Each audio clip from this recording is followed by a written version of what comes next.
Allez, on sort un petit coup dehors. J'ai 2-3 petites choses à vous dire. Enfermé toute la journée aujourd'hui. Vu le temps qu'il a fait, il faut attendre 19h pour sortir. Salut tout le monde. Bien. Je viens vous parler un petit peu de Compostelle. Ça y est, mes billets de train sont réservés. C'est bon. Donc, le départ lundi matin, 6h20 je crois, je prends le train. Direction Paris, gare de l'Est. Paris, gare de l'Est, j'ai un changement puisque je dois repartir à Montparnasse. Mais j'ai le temps puisque j'ai 2 heures devant moi. Il y a longtemps que j'ai pas pris le métro moi. C'est la ligne 4. Et voilà, je descends à Montparnasse, c'est direct. Donc c'est cool. Et puis je suis à 300 mètres de la gare à pied, donc ça va aller. Et ensuite direction Tours. Paris-Tours, ça va relativement vite. Je crois qu'il y a 1h15. Ça me fait arriver relativement tôt en début d'après-midi. Et je vais pouvoir attaquer par une petite étape. Enfin, une petite étape. Je dis tout le temps ça, mais les petites étapes, parfois, elles se transforment en grosses étapes. Bon, si on parlait de ma préparation. Ma préparation, en fait, qui est inexistante puisque j'ai quasiment rien préparé. J'ai mes 2 billets de train pour Paris et Tours. Mais mis à part ça, mon sac, il est fait, mais sommairement. Je vais devoir le reprendre, mais j'arrive pas à mettre dedans, en fait. Alors, autant j'avais préparé le chemin de Stevenson ou la grande traversée du Jura dans tous ses détails. Mais là, rien du tout. Alors, il y a une chose que j'ai regardé quand même, c'est quand est-ce qu'éventuellement je pourrais arriver à Cognac, puisque ma fille habite tout près de Cognac. Et le week-end du 14, est-ce que j'arriverai le vendredi ou le samedi? Ben, j'aimerais bien arriver le vendredi parce que je crois que le samedi, dimanche, il y a la fête, donc j'aime encore bien faire la fête moi. Et puis prendre un petit remontant là-bas à Cognac, c'est normal.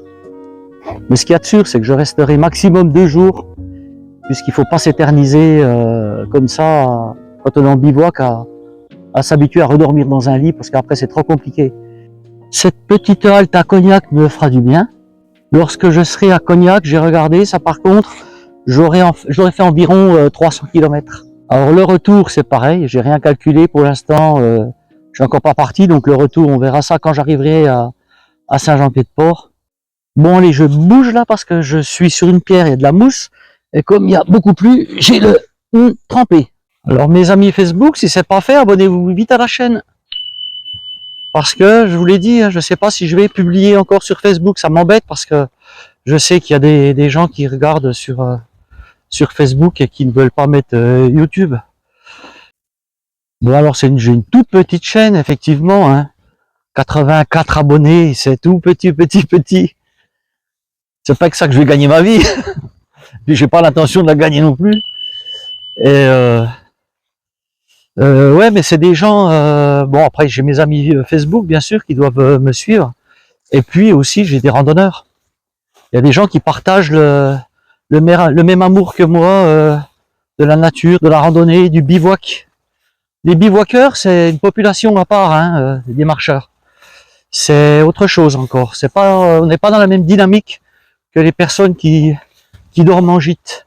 Même si nous, de temps en temps, bien sûr, hein, on peut prendre aussi un gîte, hein, on s'interdit rien, surtout en cas de mauvais temps.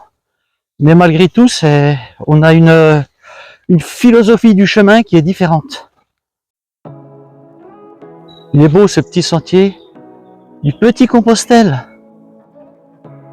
Très technique en VTT, en descente. Alors l'objectif sur Compostelle, c'est le même que sur la grande traversée du Jura, enfin le même partout, hein, puisque on a essayé d'appliquer la même chose sur Stevenson. L'objectif, c'est de dormir le maximum dans des abris, des choses comme ça, et pour ne pas monter la tente. Alors si le temps le permet, je pourrais dormir à la Belle Étoile, Mais ça je ne sais pas encore. Bon, autant vous dire que j'ai peur de m'ennuyer sur ce chemin cette voie de Tours. J'ai peur que ça soit un petit peu trop plat, un peu...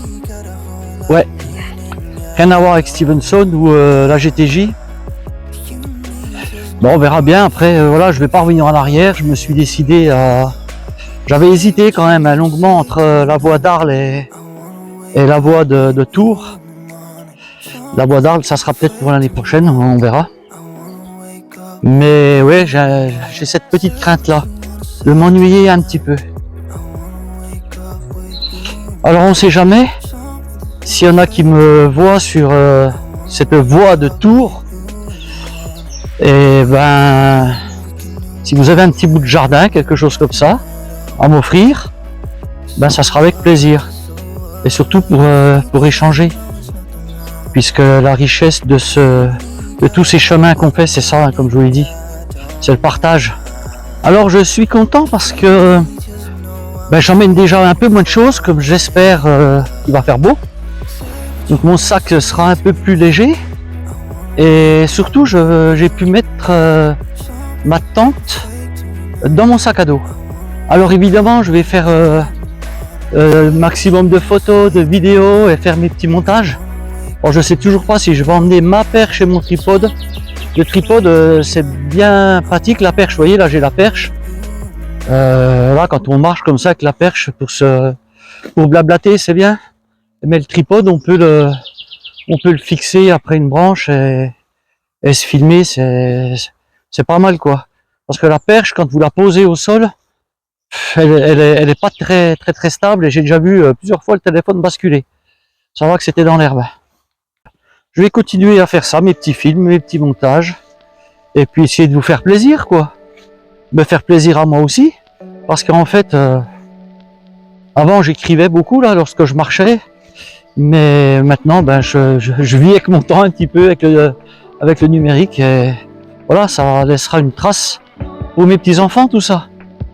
Je vais essayer, puisque j'ai une personne pas très loin de chez moi qui va se reconnaître, qui me suivait et qui m'a dit: Robert, ce serait bien qu'on te voit un peu plus, voilà, ton quotidien, voilà, quand tu manges, etc., quand tu montes ton bivouac, quand tu... Ben, je vais m'attacher à faire ça, essayer de faire un peu plus de vues de mon quotidien comme ça, et peut-être un peu moins de paysages, je sais pas. Je verrai tout ça le moment venu. Pour l'instant, tout est flou dans ma tête. Ben, je pense pas que j'aurai de problème pour bivouaquer. Je pense qu'il y aura de la place. Ben, j'avais vu sur Stevenson que c'était compliqué de bivouaquer sur certaines vidéos. Non, ben, j'ai pas. C'est pas compliqué de bivouaquer sur Stevenson, je vous rassure. Hein.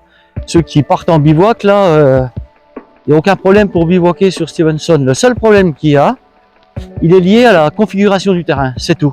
C'est que c'est en pente comme ça, quand ça monte pendant des plombes, voilà, on peut pas planter la tente, mais sinon, si vous reculez, comme ici, regardez, il y a de la place pour bivouaquer, quoi. Je veux dire, il y a de la place partout, quoi.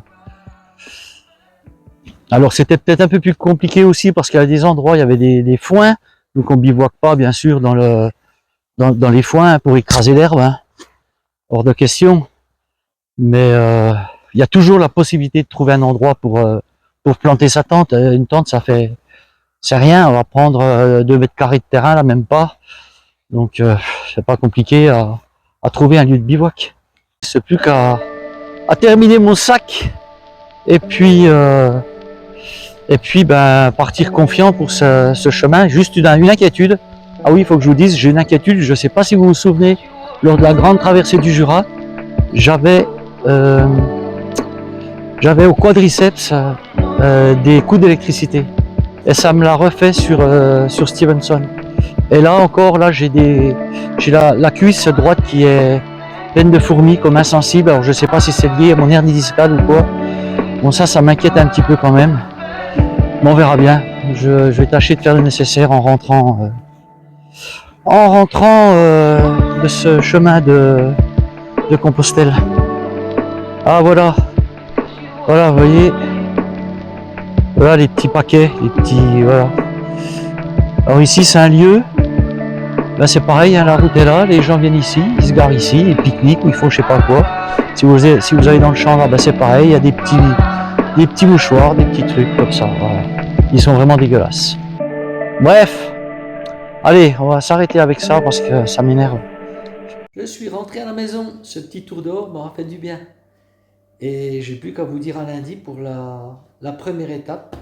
Pour notre rendez-vous quotidien ou pas, je sais pas. Je verrai. Tous les 3 jours, une fois par semaine, je n'en sais rien du tout. Voilà, c'est comme le reste, on verra.